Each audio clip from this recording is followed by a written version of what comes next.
Como é bom nós podermos louvar o Senhor. É um privilégio que a igreja tem. Poder estar reunida em nome do Senhor, movida pelo Espírito Santo do Senhor e conduzida à adoração pelo Espírito de Deus. Estive esses dias no acampamento com os adolescentes. Imagino que a igreja está sentindo falta de bancos preenchidos. Esses adolescentes estão reunidos lá em aldeia. Tem sido um tempo muito precioso. Hoje de manhã, o próximo da hora do almoço, nossa última conversa, muitos assumindo um compromisso de voltarem com um modelo de vida, com prioridades, com valores diferentes daqueles que vinham tomando seus corações. Nós ouvimos isso da boca deles mesmos e oramos a Deus para que o Senhor firme essa convicção no coração de cada um deles. Nós podemos crescer juntos, brincar bastante juntos. Melaram bastante meu carro de ontem para hoje, mas isso faz parte também. Foram banhos de pasta, de ovo podre, de água, de tudo que vocês imaginaram. Mas foi bastante divertido, a gente pôde aproveitar um tempo de comunhão, de alegria juntos, de maneira sadia. Convido vocês a abrirem a Bíblia na Carta de Paulo aos Gálatas.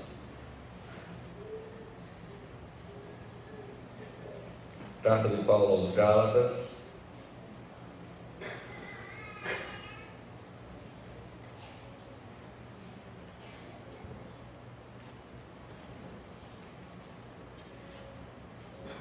No capítulo 1.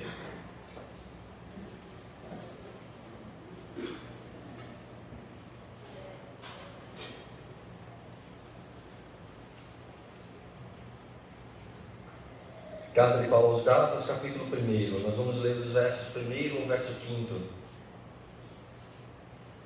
A saudação de Paulo à igreja, às igrejas da Galácia. Carta de Paulo aos Gálatas, no capítulo 1, do verso 1 ao verso 5. Vamos a igreja fazer essa leitura alternada comigo. Eu vou ler os versos ímpares, a igreja vai ler os versos pares e nós leremos o verso 5 juntos. Assim diz a palavra do Senhor. Paulo, apóstolo, não da parte de homens, nem por intermédio de homem algum, mas por Jesus Cristo e por Deus Pai, que ressuscitou dentre os mortos.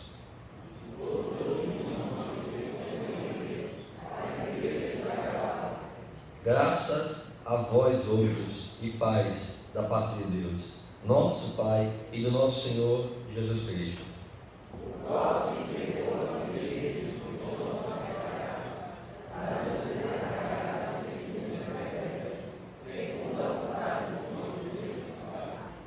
A quem seja a glória pelos séculos dos séculos. Amém. As crianças podem vir à frente, nós vamos orar com elas.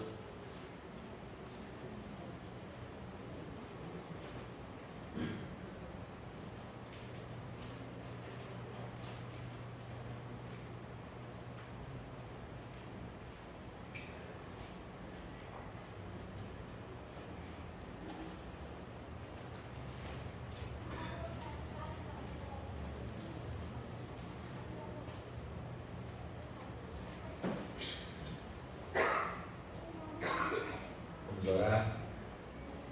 Todo-Poderoso Deus, te louvamos, Pai, pela Tua Palavra. Te louvamos por cada pequenino aqui, Senhor, cada criança, Deus, que possa crescer nos Teus caminhos, ouvindo a Tua Palavra. Que cada professor que estará ministrando a Tua Palavra possa falar no coração destes. E nós aqui também no templo, Pai, reunidos em torno do sacrifício, do Evangelho, da Bíblia, possamos também crescer nela. Tem misericórdia de nós, Pai.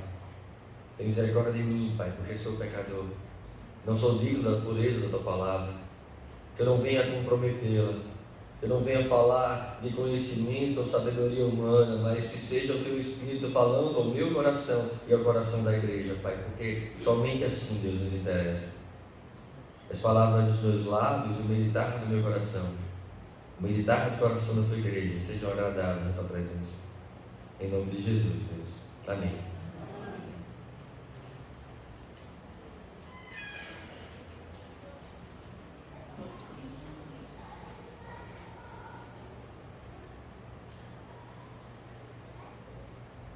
Paulo ele começa essa carta aos Gálatas fazendo uma defesa da sua própria autoridade do seu apostolado. Ele defende a autoridade do seu apostolado, aquelas pessoas que estavam questionando.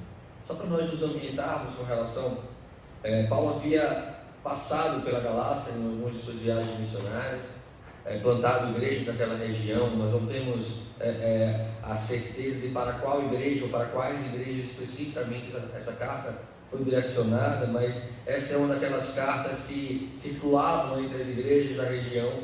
E Paulo escreve aos Gálatas, ou galos gregos, como eram chamados pela aparência ruiva. E ele começa então essa saudação defendendo a natureza do seu apostolado. Ele mostra que ele não se apropriou do título de apóstolo.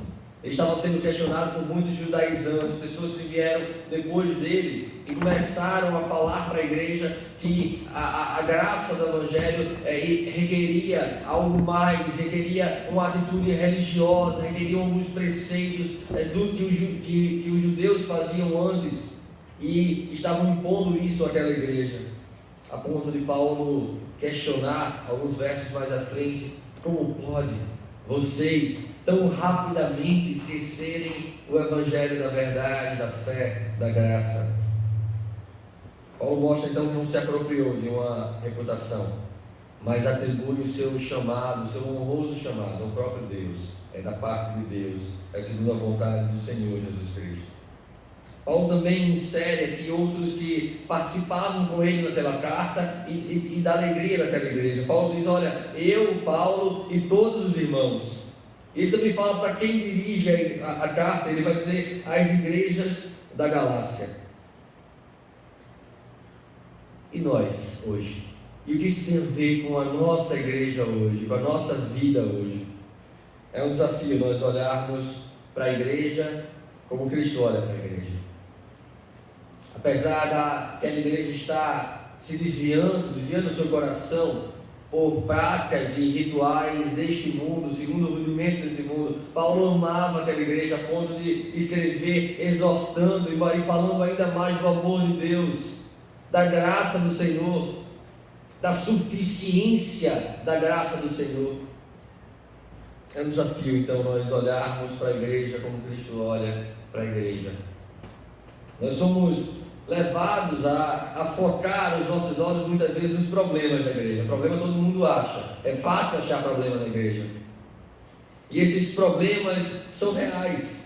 O fato é, a igreja é um lugar cheio de problemas, porque a igreja é um lugar formado por um monte de gente problemática. Somos pecadores, somos pessoas imperfeitas, somos pessoas com o coração muitas vezes desviado para a nossa própria vontade, em vez de inclinado à vontade do Senhor. Há muitos problemas na igreja, e nós muitas vezes temos prendido a isso a nossa atenção, como nas estratégias do diabo, escritas por C.S. Lewis, as cartas do diabo ao seu aprendiz, onde um diabo maior, um diabo com mais autoridade, ensina a um diabo menor como perverter o coração das pessoas, como desviar o coração das pessoas. Muitas vezes esse desviar do nosso coração se dá pela atenção, pelo foco horizontal que nós damos à igreja. E nós começamos a olhar a igreja de uma maneira horizontal, nós começamos a focar nas pessoas, nos problemas das pessoas, naquilo que nos incomoda, segundo o nosso conceito de certo e errado, segundo o que nós pensamos que deveria ser, segundo nós achamos que aquela pessoa e aquela outra deveria viver, porque é assim que a gente gostaria que todo mundo vivesse.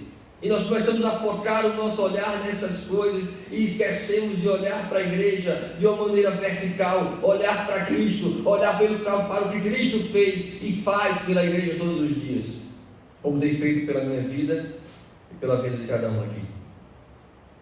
Então nós defendemos o nosso modo de pensar, o nosso jeito de fazer as coisas, como as coisas, na nossa opinião, deveriam ser feitas, como as coisas, na nossa opinião, deveria ser melhor, para a igreja ser melhor. E nós brigamos aqui, talvez como Evódia e Síndique lá na carta aos Filipenses, servas do Senhor, comprometidas com o Senhor e com o ministério de Paulo, mas que estavam discordando entre si. E Paulo chama a atenção que elas deveriam então se alegrar no Senhor e ter contentamento no Senhor, e isso deveria ser suficiente. E ali elas iriam pensar concordantemente. Imagino que todos, ou a maioria dos que estão aqui na igreja da Encruzilhada há muito tempo, uma igreja histórica, uma igreja já com mais de 80 anos de fundação. Eu imagino que muitos de vocês conhecem uma série de pessoas, de famílias que já estiveram na igreja e hoje não estão mais.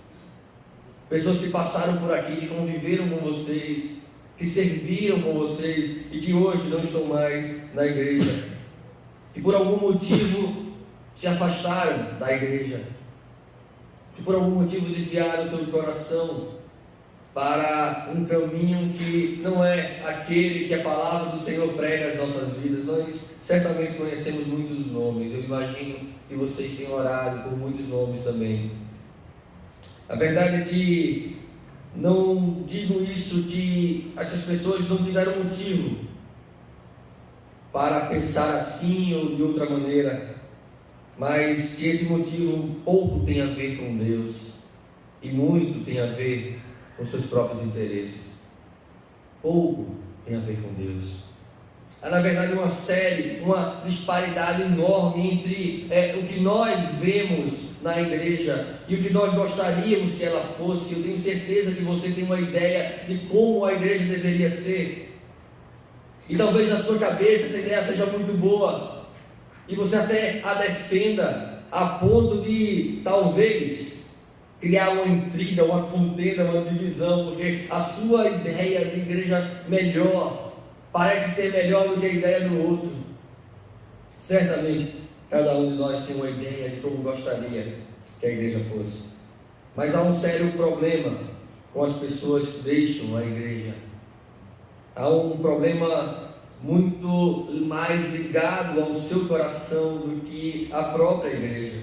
Hoje até classificações para essas pessoas. Nós temos os desviados, os desigrejados, os itinerantes que saem aí de igreja em igreja, aqueles que querem se dizer cristãos, mas não querem compromisso com a igreja nenhuma, outros que já fizeram parte de alguma igreja, mas foram tantas frustrações com as pessoas que acabaram apartando o seu coração da palavra do Senhor. Eles estão desapontados com a igreja. E ainda muitas vezes essas pessoas somos nós mesmos. Nós mesmos muitas vezes nos desapontamos com a igreja, nos desapontamos com as pessoas. Martin Luther King Jr., pastor que liderou o movimento dos direitos civis nos Estados Unidos, ele escreveu certa vez que a igreja não é um mero termômetro que registra as ideias e princípios da opinião popular. A igreja não é um termômetro que mede o grau de orientação moral que a sociedade vive, não. A igreja, dizia Martin Luther King, é um termostato que transforma os usos e costumes da sociedade. Essa é a visão de uma igreja influente, uma igreja atuante, uma igreja que é capaz de pela pregação do Evangelho, pelo poder do Espírito Santo, transformar corações e mentes, a não moldar-se mais à cultura dominante desse tempo, mas experimentar o moldar-se ao Senhor, experimentar um contentamento na boa, perfeita e agradável vontade do Senhor, como nós temos na carta de Paulo aos Romanos, no capítulo 12, verso 2. Paulo escreve aos Gálatas, advertindo a igreja sobre um falso evangelho. Ele diz que na igreja escreveu Paulo aos Gálatas, há alguns que vos perturbam e querem perverter o evangelho de Cristo. Está lá no verso 7 do texto que nós lemos, logo depois do texto que nós lemos. Certa vez eu ouvi uma pregação do pastor Heber Campos Júnior e ele falava que nós não podemos conhecer a verdadeira igreja, não podemos vê-la como nas Escrituras está relatada, se nós não tivermos o foco ajustado, a lente ajustada, a palavra do Senhor, a vontade do Senhor, ao agir do Espírito Santo em nossas vidas. Nós nunca vamos enxergar a igreja como Cristo se a nossa lente não for mudada, se nós não estivermos com os óculos certos, os óculos da graça, de olhar para nós como pecadores e reconhecer que nós podemos ser uma péssima influência na igreja, mas que pela graça de Deus o Senhor nos reúne para adorá-lo, para congregar.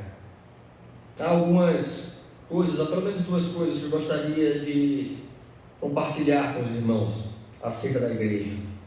E aí, tomando por base o que Paulo escreve, como Paulo saúda a igreja aos Gálatas. A primeira dessas coisas é que a igreja é uma instituição divina. E como uma instituição divina, ela foi divinamente instruída por Deus. A igreja não é uma invenção de homens. A igreja é um lugar onde Deus instituiu para ser aquilo que Ele declarou que seria. Nos versos 1 a 3, do texto que nós lemos, bota teus olhos no texto. Gálatas capítulo 1, do verso 1 ao verso 3, diz assim: Paulo, apóstolo, não da parte de homens, nem por intermédio de homem algum, mas por Jesus Cristo e por Deus Pai, que o ressuscitou dentre os mortos, e todos os irmãos, meus companheiros, as igrejas da Galácia, graças a vós outros e paz da parte de Deus, nosso Pai, e do nosso Senhor Jesus Cristo. Muitas pessoas acham que a igreja não é mais relevante na sociedade. A gente ouve muito essa expressão: a igreja precisa ser relevante, a igreja não é mais relevante, a igreja não tem provocado o impacto que deveria provocar. Parece que ela perdeu a importância também para essas pessoas que dizem isso. Parece que ela não tem mais provocado o impacto que deveria provocar na nossa vida. Parece que ela não tem sido mais algo tão relevante na nossa vida. Então, cada vez mais nós estamos nos tornando crentes descompromissados com a obra do Senhor. Crentes que frequentam a igreja no domingo, mas não põem a mão no arado, mas não servem, não se responsabilizam, não se comprometem com a vida do outro. Então, criam movimentos alternativos, separados da igreja, segundo a minha vontade, segundo o molde que eu gostaria que fosse, segundo o meu próprio querer, porque acreditam que a igreja não atende mais ao contexto atual da sociedade, ou porque a igreja não atende mais à ideia de religião que eu tenho. Eu começo a criar meus guetos, dentro e fora da igreja, tentando aplicar a minha vontade, o meu querer, e deixando de lado o compromisso de sermos igreja, o compromisso uns com os outros. Outras pessoas dizem que não acreditam mais em instituição, em hierarquia, porque a igreja é gente tem em todo lugar, e onde eu estiver eu vou ser igreja. Isso é uma meia verdade. Elas desprezam a organização, muitas vezes a pregação, os elementos do culto, os sacramentos, para viver essa igreja solta, sem compromisso. Uma igreja que cada um faz o que quer, como quer, na hora que deseja. Talvez pense como Nietzsche, que dizia que a igreja cristã é uma enciclopédia de cultos pré-históricos. Deus, através da sua santa palavra, instituiu as bases para a igreja. Foi Deus que instituiu as bases para a igreja. Ele disse: elejam presbíteros, encontrem homens santos para auxiliar como diáconos da igreja, congreguem, tenham tudo em comum. É a palavra de Deus que diz isso. Não é a vontade de homem algum, é a palavra do Senhor que nos move a nos reunirmos como igreja, que nos move a elegermos líderes para nos conduzirem para mais perto do Senhor. É a palavra do Senhor que nos instrui a termos tudo em comum, e mais do que tudo em comum, a termos algo que é comum a todos, que é o Espírito Santo transformador das nossas vidas. Sem Ele nós não seríamos igreja. Não há igreja sem o habitar do Espírito Santo. Nunca houve, nem no Antigo Testamento, nem no Novo Testamento.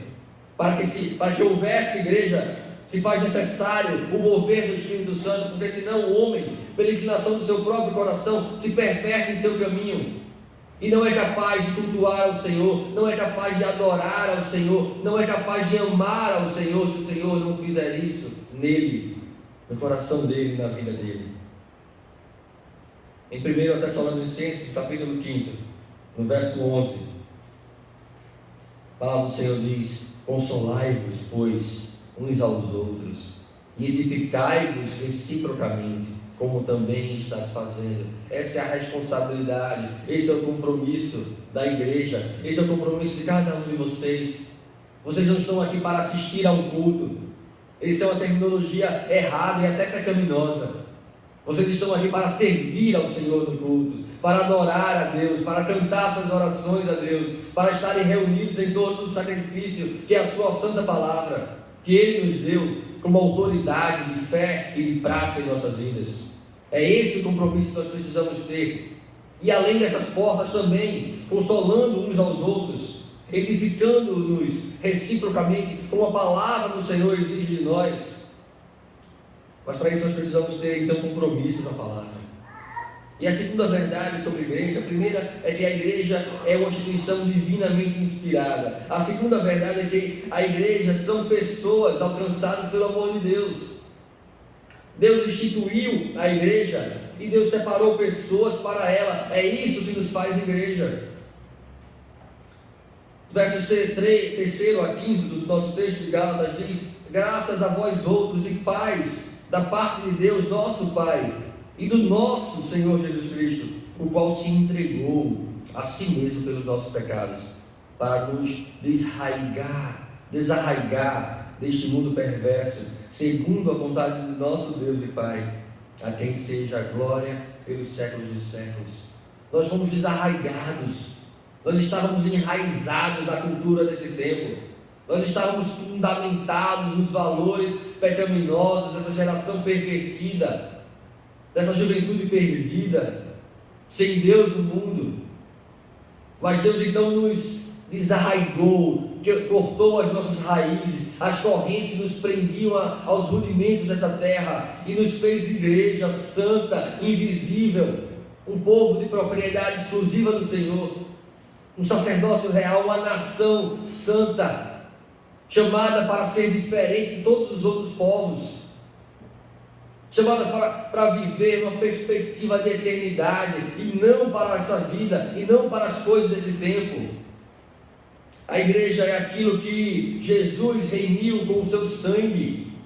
Jesus remiu a igreja com o seu sangue. A igreja é a glória de Cristo. Ele a si mesmo se entregou por ela, diz a palavra do Senhor. Em Efésios capítulo 5, verso 25, os próprios maridos são convidados ou exigidos que amem as suas esposas como Cristo ama a igreja. Diz o texto: maridos, amai vossa mulher, como também Cristo amou a igreja e a si mesmo se entregou por ela. A si mesmo se entregou por ela. Esse é o reflexo de um amor profundo. Cristo viveu para a igreja, Ele morreu para a igreja. Essa é a manifestação do amor de Cristo, e nós precisamos olhar para Cristo quando olharmos para a igreja.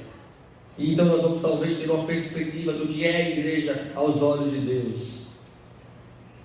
Lembro de quando eu era adolescente e das desculpas que eu usei muitas vezes para não ir para a igreja, porque estava cheia de gente que vivia uma coisa na igreja e fora era outra. Porque fulaninho que fazia isso no ministério tal, vivia nas festinhas assim, desse jeito, e parecia que a igreja era um lugar cheio de hipócritas, e eu não queria estar num lugar cheio de hipócritas. Talvez tenha faltado alguém para me dizer que cabe mais um hipócrita na igreja, porque é isso que nós somos muitas vezes, hipócritas. Nós ouvimos a palavra do Senhor e vivemos diferente dela. Nós conhecemos o que é a verdade de Deus e não praticamos isso em nossas vidas. O que nós precisamos é do Senhor. O que nós precisamos para compreender a igreja e ver a igreja aos olhos de Deus é do Senhor. Precisamos ter contentamento nele. Todas as razões para não estarmos envolvidos com a igreja gira em torno de nós mesmos e não na igreja. No modo como nós amamos a igreja e quanto ela nos serviu, no modo quando ela para de me servir, então eu deixo de ter compromisso com ela, ela não serve mais aos meus interesses, ela não é mais aquilo que eu gostaria que ela fosse, então eu começo a me afastar da igreja, me afastar dos caminhos do Senhor, eu deixo de vir ao culto, eu deixo de me relacionar com as pessoas, e mais alguns passos adiante eu começo a falar mal da igreja, e daqui a pouco eu já estou relativizando a palavra e vivendo perdidamente nesse mundo. Eu não estou inventando uma história, eu vejo isso na vida de muitas pessoas que conviveram comigo na igreja. Pessoas que serviram comigo no ministério, que foram líderes de mocidade, de UPA, de acampamento, e que hoje vivem uma vida que só fazem criticar a igreja, criticar a Deus, relativizar a palavra, não é bem assim, não é desse jeito, não é assim que Deus disse, e começa a tirar da palavra só o que lhe interessa, e o que não lhe interessa, não, isso não está fora do contexto, isso não serve para os nossos dias, porque perdeu o senso do que é ser igreja e o senso de responsabilidade com o Deus da igreja. A igreja é e deve ser uma bênção nas nossas vidas. Mas nosso encanto com a igreja não está em nós, ou em como nós somos abençoados, mas nós devemos amar a igreja porque Cristo amou a igreja. Nós devemos amar a igreja porque Cristo ama a igreja, Deus ama a igreja, e nós por isso devemos também agir como Deus age. Em 1 Pedro, no capítulo 2, versos 6 ao 9, diz: pois isso está na Escritura: eis que ponho em Sião uma pedra angular, eleita e preciosa, e quem nela crê não será de modo algum envergonhado. Para vós outros, portanto, os que credes, é a preciosidade, mas para os descrentes, a pedra que os construtores rejeitaram, essa veio a ser a principal pedra angular, e pedra de tropeço, e rocha de ofensa. São estes os que tropeçam na palavra, sendo desobedientes, para o que também foram postos. Vós, porém, igreja, sois raça eleita, sacerdócio real, nação santa, povo de propriedade exclusiva de Deus, a fim de proclamardes as virtudes daquele que vos chamou das trevas para a maravilhosa luz. Abra também no livro de Mateus, capítulo 16.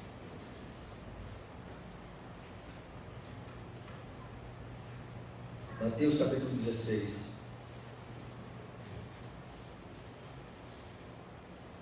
verso 18 diz: também eu te digo que tu és Pedro, e sobre esta pedra edificarei a minha igreja, e as portas do inferno não prevalecerão contra ela. Dá uma folhada na Bíblia um pouco mais atrás, Salmo 118. Versos 22 e 23, Salmo 118.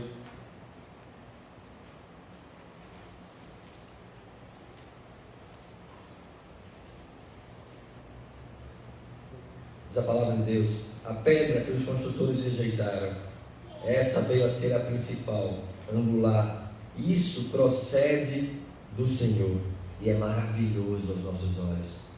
Olha que visão maravilhosa, olha que lente maravilhosa. Quando o salmista olha para a igreja e diz: olha, isso procede do Senhor e é maravilhoso aos nossos olhos.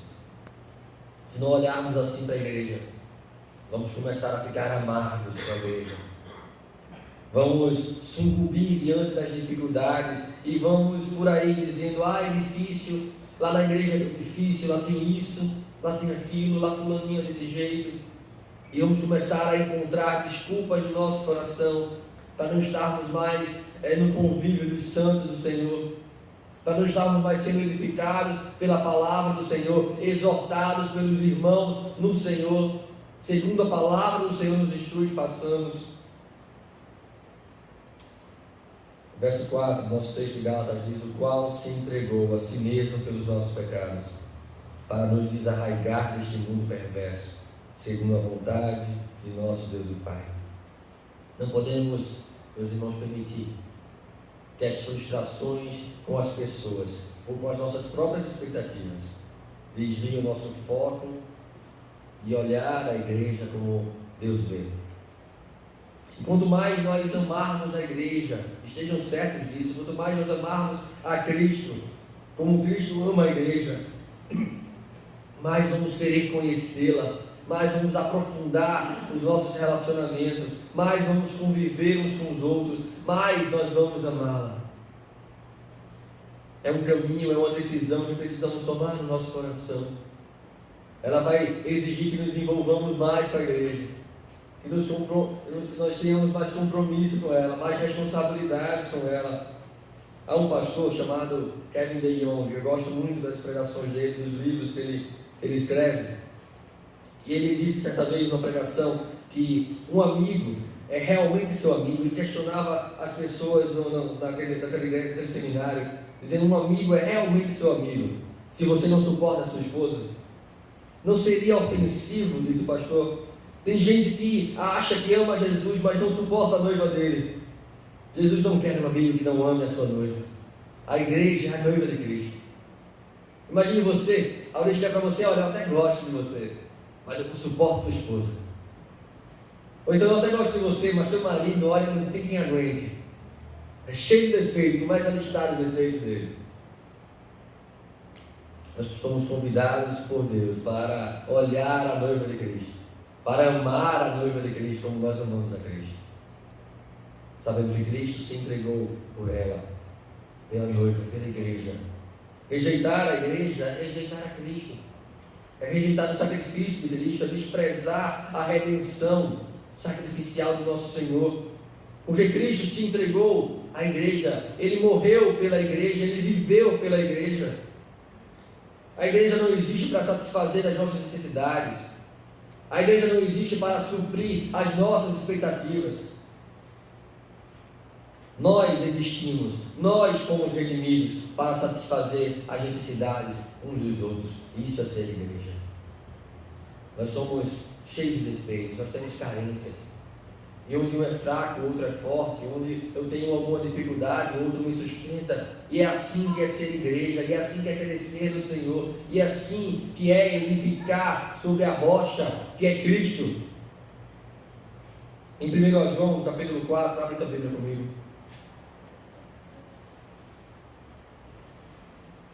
1 João, capítulo 4, versos 20 e 21. Escreveu o apóstolo: se alguém disser, verso 20, se alguém disser, amo a Deus, lá em 1 João capítulo 4, verso 20, se alguém disser amo a Deus e odiar a seu irmão, é mentiroso. Pois aquele que não ama a seu irmão, a quem vê, não pode amar a Deus a quem não vê. Ora, temos da parte dele este mandamento, que aquele que ama a Deus ame também a seu irmão. Isso vale para a igreja, isso vale para os nossos relacionamentos, porque a igreja também é pessoas.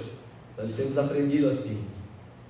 A igreja é uma obra em construção, tem muita poeira, tem muita parede faltando reboco. Na nossa vida tem, ainda mais na igreja. Mas Deus vê exatamente como ela será e não como ela é agora. Ele sabe o que está fazendo dela. É a menina dos olhos dele. Ninguém mexa com a menina dos olhos de Deus. É como aquela música do Estênio Márcio, Tapeceiro, tenho certeza que alguns conhecem. E ele canta dizendo que a nossa vida é como uma obra de tapeçaria. E quando você olha do avesso, você não percebe, você não consegue enxergar o que Deus está fazendo do outro lado. E você começa a ver pelo fundo do tapete aquelas cores manchadas. E a música diz: Deus está ali usando cores, às vezes amargas, às vezes tristes, com outras vivas e alegres, compondo a nossa vida como uma obra de tapeçaria. Assim também é a igreja. Deus vê a igreja como a sua obra acabada. Deus vê a igreja redimida. Deus vê a igreja como um povo eleito, santo, porque é assim que Ele entregará, e Deus é fiel para cumprir aquilo que prometeu à sua igreja. Ele é fiel para completar a obra que começou em nossas vidas. Ele é fiel para redimir o nosso coração e nos fazer um só povo, uma só nação. E nós precisamos então aprender com esse Deus fiel, a amar a igreja como Ele ama. Precisamos ver a igreja como Deus vê, e não com os nossos olhos, mas com a esperança do que Deus fará pela igreja. Cristo se casa com uma prostituta e a torna pura. Essa é a relação de Deus com a igreja. Nós somos aquela prostituta, aquela meretriz do livro de Oséias. Deus ali chama a prostituta de nação de Israel, igreja. E então o profeta vai buscá-la na sua prostituição e ir atrás para casa. É isso que Deus faz conosco. É isso que Deus faz com o nosso coração perturbado com as coisas desse mundo. Ele vai nos buscar na nossa prostituição e nos traz para casa. Mas Deus assegura que essa prostituta imperfeita, que é a igreja, será pura e perfeita. Ela é uma noiva feia e suja, cheia de problemas, mas Jesus se entregou por ela. Jesus lava a igreja de todos os seus pecados. Ele nos dá roupas limpas e nos chama de sua. Isso é maravilhoso.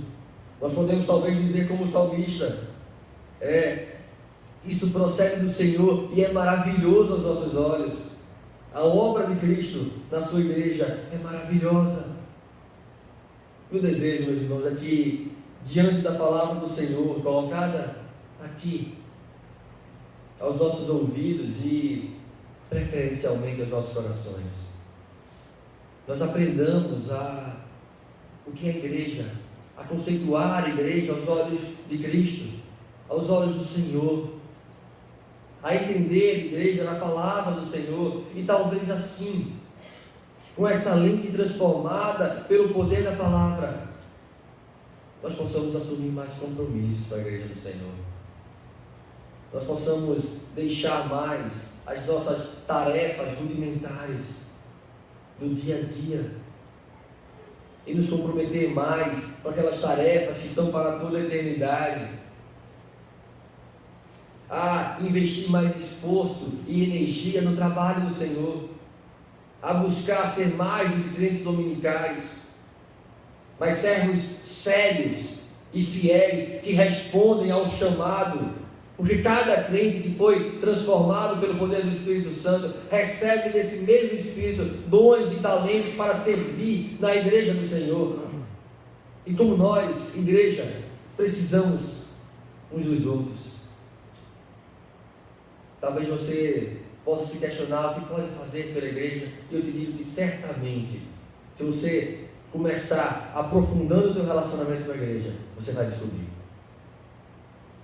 Mas por um relacionamento superficial, não se desenvolve o fruto do Espírito.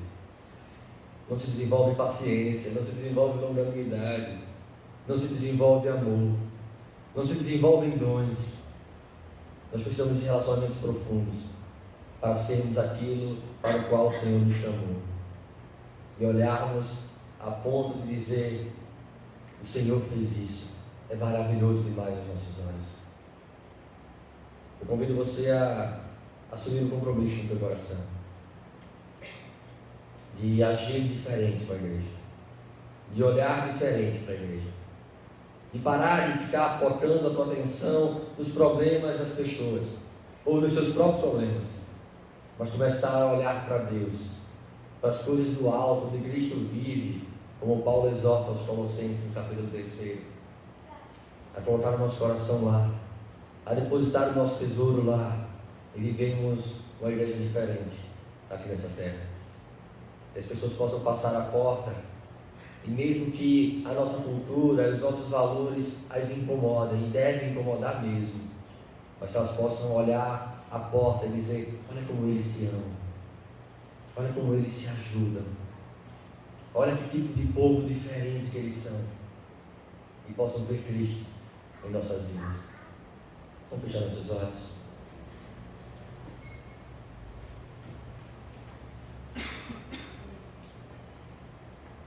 Pai bendito, todo-poderoso Deus, Tu és fiel, Senhor.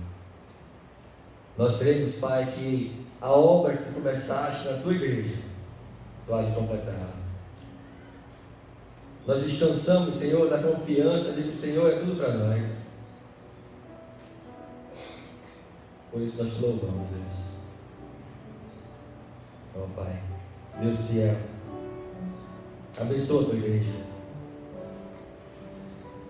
Que cada um aqui, Pai, possa fazer uma aliança com o Senhor nessa noite. Um compromisso, um pacto.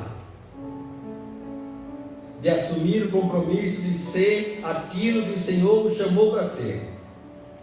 De servir com a vontade, com a motivação de Cristo. Como Paulo diz, tendo em vós o mesmo sentimento, a mesma motivação, a mesma atitude de Cristo. Que seja essa a nossa motivação, o nosso compromisso e a nossa atitude para com a igreja, Pai.